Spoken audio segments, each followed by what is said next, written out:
हाय दोस्तों, मैं प्रयागराज शर्मा। मैं आज बात करूंगा how to find width of foundation and width of wall footing.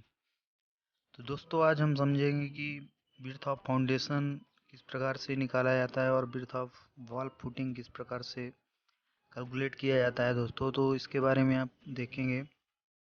तो सबसे पहले दोस्तों, इसमें 3 कंडीशन होती है। जब भी हम कोई बिल्डिंग बनाते हैं तो उसमें पहली कंडीशन होती है कि यदि बिल्डिंग जो हम बना रहे हैं तो उसमें फुटिंग है कि नहीं है और लोड कंसीडर कर रहे हैं कि नहीं कर रहे हैं। तो पहली कंडीशन इसमें दोस्तों है कि when footing is not provided or not load considered. जब फुटिंग हम प्रोवाइड नहीं करते हैं और लोड कंसीडर भी नहीं करते हैं तो उस स्थिति में हमको दोस्तों इसमें जो हम फार्मूला यूज करेंगे तो इसमें ब्रेथ ऑफ फाउंडेशन का जो फार्मूला होगा वो इक्वल टू होगा 3 times of thickness of wall. मतलब मीन्स हुआ B equal to 3 T T मतलब टी डब्ल्यू मतलब हुआ thickness of wall. 3 × T W P equal to 3 × T W.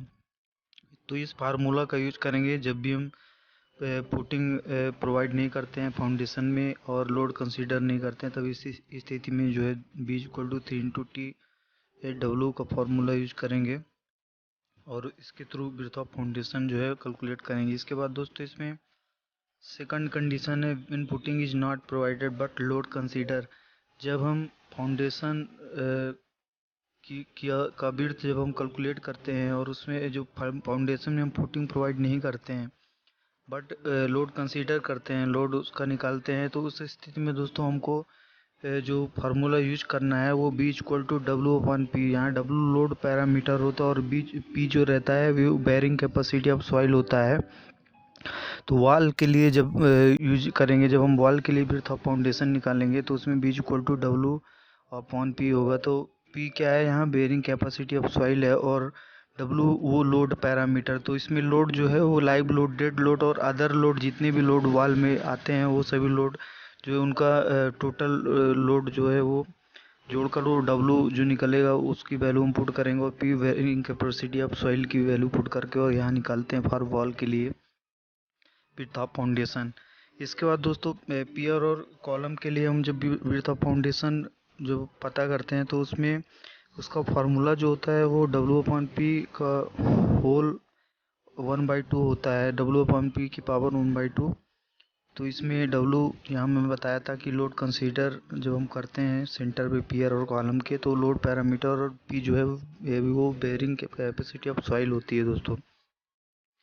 इसके बाद थर्ड कंडीशन दोस्तों, जब हम व्हेन फुटिंग इज प्रोवाइडेड, जब हम फुटिंग प्रोवाइड करते हैं तो उस कंडीशन में दोस्तों यहाँ फार्मूला हम लगाते हैं विड्थ ऑफ फुटिंग जो रहता है वो इज इक्वल टू होता है to width of wall at plinth level plus offset of footing. तो दोस्तों इसका इसका इक्वल टू इसे मतलब इसका जो फार्मूला हो जाता है वो B equal to 2 T plus J रहता है। यहाँ जे जो है उसको हम ऑफसेट ले रहे हैं, जे इक्वल टू ऑफसेट है और T equal to width of wall of plinth level है, जो वॉल की थिकनेस है, विड्थ है, उसको हम यहाँ टी मान रहे हैं।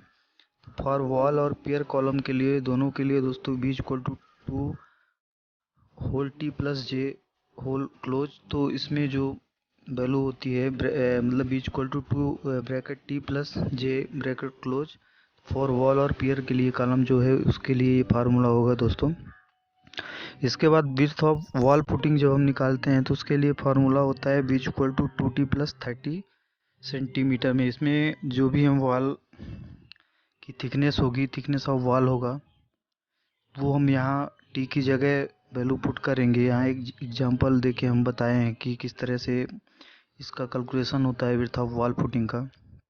तो दोस्तों सपोज 20 सेंटीमीटर की वॉल है, 20 सेंटीमीटर की थिकनेस की वॉल है, तो यहाँ हम 20 पुट करेंगे टी की जगह, तो 2 × 20 प्लस 30 हो जाएगा। तो जो विड्थ ऑफ वॉल फुटिंग होगी, जो फुटिंग के नीचे की विड्थ होगी, चौड़ाई होगी, वो 70 सेंटीमीटर रहेगी। इसके बाद इसमें यदि हम स्टेप फुटिंग बनाते हैं तो नीचे से दोस्तों हम 15-15 सेंटीमीटर इसमें छोड़ते जाएंगे। तो बीच का जो इसका पोर्शन बचेगा वो 40 सेंटीमीटर होगा। और फिर उसमें जब अगला यदि स्टेप लेते हैं तो उसमें 5-5 सेंटीमीटर छोड़ेंगे। जितने स्टेप लेंगे उसमें 5-5 सेंटीमीटर लेंगे। और लास्ट में जो अपनी थिकनेस है वॉल की वो होगी। तो जैसे 5-5 यदि 15 के बाद हम एक और स्टेप ले रहे हैं तो उसमें 5-5 सेंटीमीटर छोड़ेंगे तो 30 सेंटीमीटर होगा। और जो थिकनेस ऑफ वॉल है वो 20 सेंटीमीटर की। तो जब हम थिकनेस ऑफ वॉल हमको पता है पहले से कि हमको वॉल की थिकनेस कितना रखना है, 20 सेंटीमीटर रखना है कि 30 सेंटीमीटर रखना है। तो दोस्तों जितना भी हम थिकनेस रखेंगे वॉल का, तो जो टी की वैल्यू रहेगी वो थिकनेस ऑफ वॉल कहलाती है। तो यदि 20 सेंटीमीटर या कि 30 सेंटीमीटर हम रख रहे हैं तो जितना भी रखना है तो वो टी की वैल्यू हम पुट करके और बी इक्वल टू 2t+30 पे और विड्थ ऑफ वॉल फुटिंग जो है उसका कैलकुलेशन दोस्तों कर सकते हैं। और इस तरह हम निकाल सकते हैं how to find width of foundation, width of wall footing जो है इस तरह से कैलकुलेट कर सकते हैं दोस्तों।